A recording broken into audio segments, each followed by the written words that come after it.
कारणे सोबत जोडले आहेत। अहवाल सभागृहासमोर ठेवण्यात आले। माननीय परिवहन मंत्री।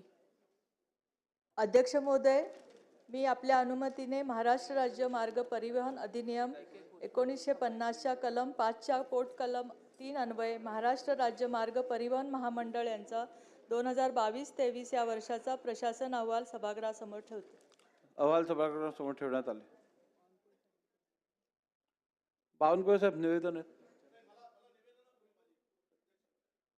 आता वाढदिवस आहे, बोलू द्या। मी आपल्याला विनंती करायला आलो, इथे माननीय मंत्री जयकुमार रावल साहेब आहेत। आपण काल जे उत्तर दिलं, मी काल आपण जे उत्तर दिलं त्यामध्ये आम्ही काही प्रश्न उपस्थित केले होते। अध्यक्ष महोदय, फार गांभीर्यानं सांगतो, बघा मी तुमच्या पुढे रिजेक्ट झालेला सोयाबीन पाठवतो आहे। रिजेक्ट झालेला या सोयाबीनची प्रत पहा तुम्ही, शेतकरी वाचेल की नाही। अध्यक्ष महोदय, फार गंभीर आहे, शेतकऱ्यांच्या जीवन मरणाचा प्रश्न आहे म्हणून मी बोलतोय। हा सोयाबीन रिजेक्ट केला आहे, या शेतकऱ्याचं नाव आहे राठोड साहाव। हा माणूस आहे राठोड साहाव, हा माणूस आहे माहुरगड किनवट तालुक्यातील बोबगाव हे एक। हा रिजेक्ट होऊ शकतो का? तो शेतकरी रडत आला काल प्रश्न उपस्थित केल्यानंतर। हा दुसरा शेतकरी अध्यक्ष महोदय, हा तिसरा शेतकरी, हे पूर्ण नांदेड आणि यवतमाळ जिल्ह्यातले शेतकरी आहेत, यांच्या नावासह इथे चिठ्ठी आहे। हा सोयाबीन जर रिजेक्ट झाला, फक्त 9% मॉइश्चर आहे, 9%। मी आपल्याला अध्यक्ष महोदय सांगतो विनंती करून, बघा तर मी काल जे बोललो, मला कोणी तुम्ही लोकांनी माझी थोडीशी टिंगल केली, तुम्ही त्यांच्या भावना समजून घ्या, तुम्ही भावना समजा। काय झालंय, तुमच्या सेंटरवर हा माल जातो ना, तो सेंटरवाला खरेदी करतो, पण गोडाऊन मध्ये ज्यावेळेस हा माल जातो ना, तो रिजेक्ट करतो। त्यामुळे हे सर्व सेंटरवाले हा सगळा माल आता घेत नाही सेंटरमध्ये, खरेदी सुरू बंद झाली आहे। 550 की काहीतरी तुम्ही सेंटर सांगितलं ना मंत्री महोदय। तुम्हाला एक सांगू, मी त्याच्या पुढे बोलत नाही, मी एक नाव आणि नंबर वाचून दाखवतो। त्या माणसाचं नाव आहे अखिल, बीड येथील खाजगी माणूस आहे अखिल। मोबाईल नंबर सांगतो 9970219645। हा माणूस प्रत्येक सेंटर मंजूर करायसाठी 4 लाख रुपये घेतो, 4 लाख रुपये। आणि नाव काय सांगतो माहिती आहे, तुमचे OSD अभिजित पाटील, आणि गरजेचं नाव सांगतो, पाहिजे तुम्हाला मी नावात सकट सांगितलं, याचा मोबाईल तपासून घ्या, 9970219645 हा नंबर आहे। हा अखिल नावाचा माणूस आहे, बीड जिल्ह्यातील आहे। ठीक आहे, आणि गरजेचा नाही अध्यक्ष महोदय, थांबा, ते कुठे घेऊन चाललात? नाही नाही तुम्ही शेतकऱ्यांच्या संदर्भात त्या ठिकाणी अशी नसून आपल्याला विनंती आहे, हा हे जे चाललंय ना अध्यक्ष महोदय उडवा, बघा आम्ही कधी वेळ घ्यायचा विषय नाही, पण शेतकऱ्याच्या हक्कासाठी जर आम्ही इथे बोलत असू आणि समाधानकारक जर कारवाई होत नसेल तर आम्ही उद्रेक कुठे करायचं, आमच्या भावना कुठे करायच्या, हे ते दाखवा ना जरा। तुम्ही बघा, मी तुम्हाला आरोपीच्या पिंजऱ्यात उभं करत नाहीये, वस्तुस्थिती सांगतोय काय चाललंय खाली। हे सेंटर 12 सेंटर, 500 सेंटरवर पैसे वसूल केलेत। ठीक आहे, सन्माननीय सदस्य विजय वडेट्टीवार साहेबांनी दिलेल्या माहितीची आपण चौकशी करून योग्य ती उपाययोजना करावी असे मी निर्देश देत आहे। पुढे चला, चला पुढे। निवेदन कोणाचं आहे? घ्या निवेदन। अध्यक्ष महोदय, चौकशी शिवाय त्याला माहिती दिली आहे, चौकशी करू दे ना। त्यांना माहिती जी दिली आहे, मान्य वडेट्टीवार साहेबांनी जी माहिती दिली, राठोड साहू लिहिलं ना, गजानन पाटील धनमने बदनापूर किनवट नांदेड, संजय कारजेवार सिंदखेड माहुरगड, भगवती प्रसार इंद्रजीत सिंग प्रॉपर किनवट, गजानन रमेश बुरासे भोगाव तालुका किनवट, या लोकांनी हे सोयाबीन काल संध्याकाळी आणून दिलेत की आम्ही मरावं की वाचावं ही परिस्थिती त्यांनी मांडली अध्यक्ष महोदय। म्हणून विनंती आहे, गांभीर्यानं घ्या तुम्ही। तिथे आज उद्या परवा 2 दिवस अधिवेशन आहे, विदर्भातला मराठवाड्यातला फार गंभीर प्रश्न आहे। एक काम करा, आता प्रश्नोत्तर इकडे नको चालू दे, माझ्याकडे पटल्यावर माहिती द्या, मी मंत्र्यांकडे पोहोचवतो। सारखणी केंद्र, ठीक आहे, माझ्याकडे द्या तुम्ही।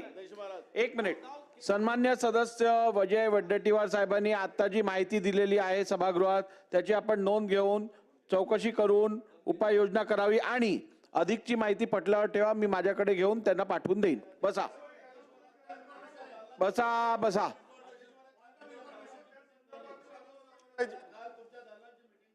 हा नंतर मंत्र्यांना बोलू द्या. बोला. अध्यक्ष महाराज, आपण सांगितलं कालच्या पहिल्या प्रश्नावरच आपण या ठिकाणी मग तुम्ही निर्णय दिला की माझ्या दालनात मी मीटिंग लावतोय. अध्यक्ष महाराज, आत्ता वडेट्टीवार साहेबांनी जे काही भूमिका मांडली, हे योजना शेतकऱ्यांसाठी आहे, मी काल पण तुम्हाला सांगितलं, पण हे व्यापाऱ्यांसाठी योजना झालेली आहे हे तेवढंच सत्य आहे, हे नाकारता येत नाही. आता त्याचा पुरावा यांनी दिलेला आहे. आणि यांचे PS आहेत ना, यांचंही नाव त्यांनी त्याच्यात टाकलेलं आहे. अध्यक्ष महाराज, एक मोठं रॅकेट मंत्रालयापर्यंत आहे, मंत्रालयापर्यंत याचं रॅकेट आहे. खालच्या अधिकाऱ्यापासून तर मंत्रालयापर्यंतच्या अधिकारी याच्या समाविष्ट आहेत. आणि अध्यक्ष महाराज, व्यापारी आणि अधिकारी याचा हा पूर्ण संबंध आहे.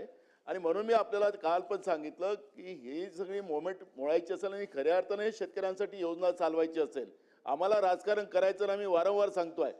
हे शेतकऱ्यांच्या जीवावर उठलेलं हे सगळं आता खरेदी झालेली आहे आणि म्हणून शेतकरी आत्महत्या करते. अध्यक्ष महाराज, आसमानी संकट आणि हे सुलतानी संकट या सरकारचं याच्यामध्ये आडवं येत आहे. आणि म्हणून माझी आपल्याला विनंती अशी आहे की तातडीनं मुख्यमंत्र्यांच्या अध्यक्षतेखाली एक म्हणजे याला हायपॉवर कमिटीच्या समोर आम्हा सगळ्यांना बोलवा आणि हा सोक्षमक्ष एकदा लावा आणि तेव्हाच खऱ्या अर्थाने याला न्याय मिळेल. मंत्री काल काय उत्तर देतो ते आपण ऐकलं, मी पण ऐकलं. ठीक आहे. म्हणून अध्यक्ष महाराज, माझी विनंती आहे, हा आक्रोश आहे अध्यक्ष महाराज, आणि याला तुम्हाला वेळ द्यावाच लागेल अध्यक्ष महाराज.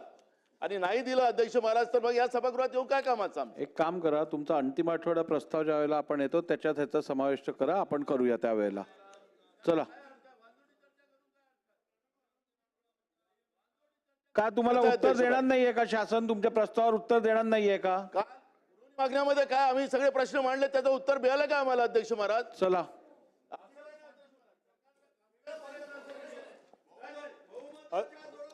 वडेट्टीवार साहेब, हो नाना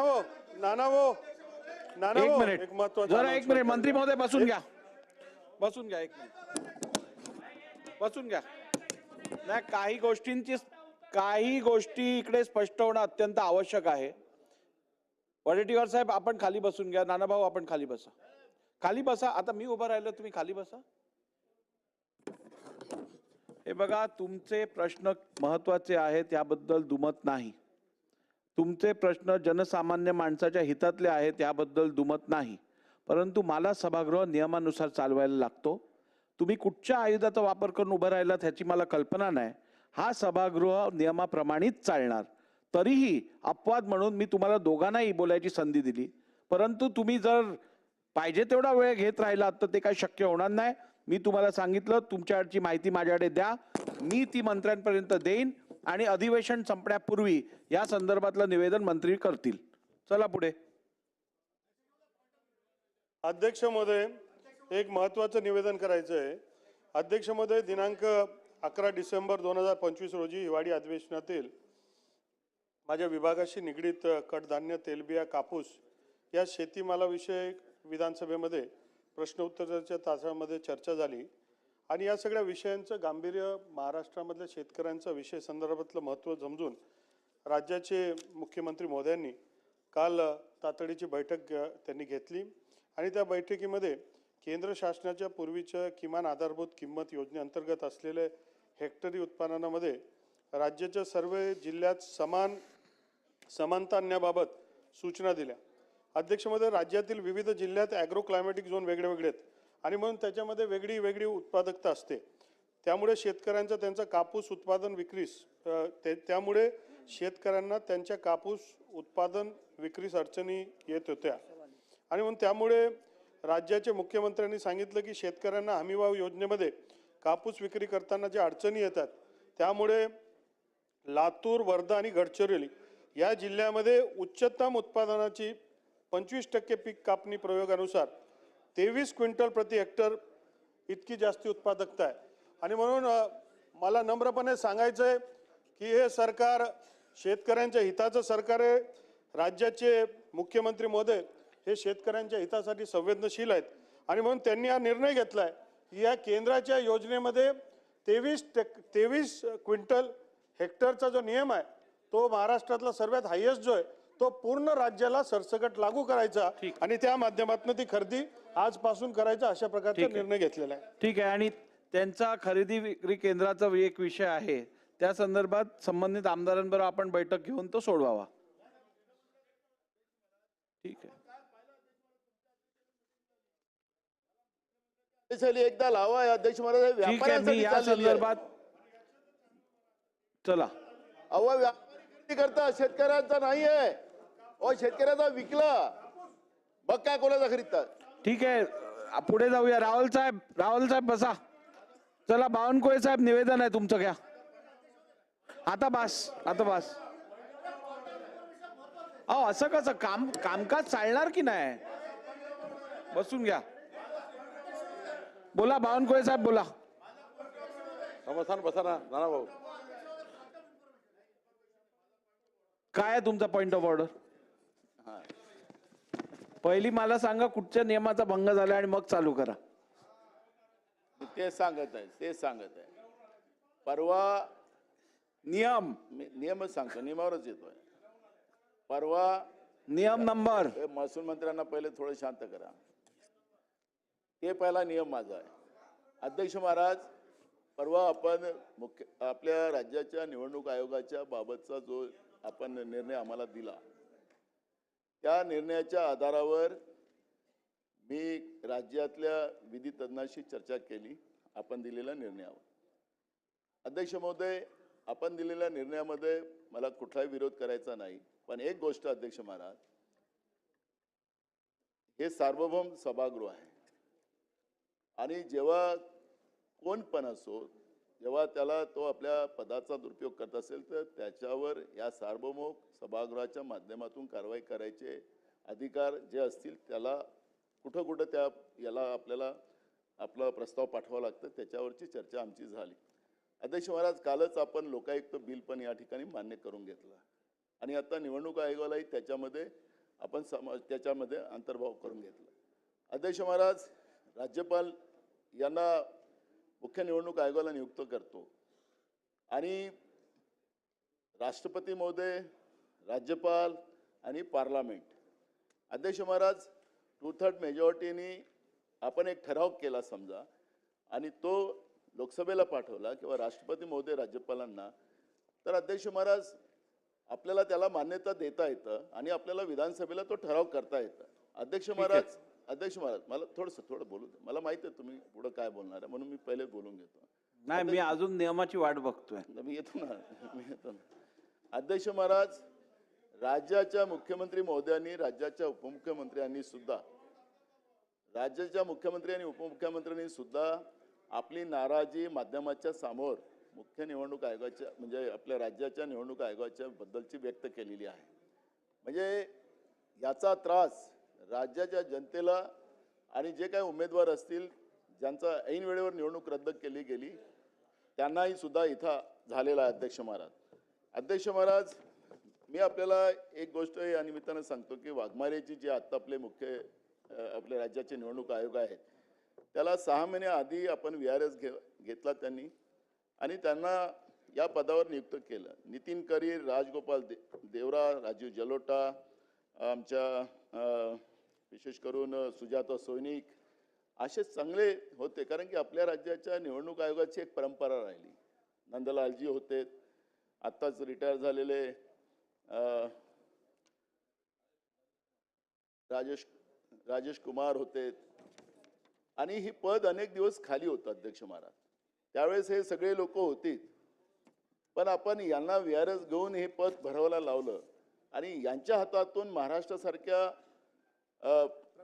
प्रगत आणि लोकशाहीला मजबूतीच्या दृष्टिकोनातून पुढे पावलं टाकणाऱ्या या राज्यामध्ये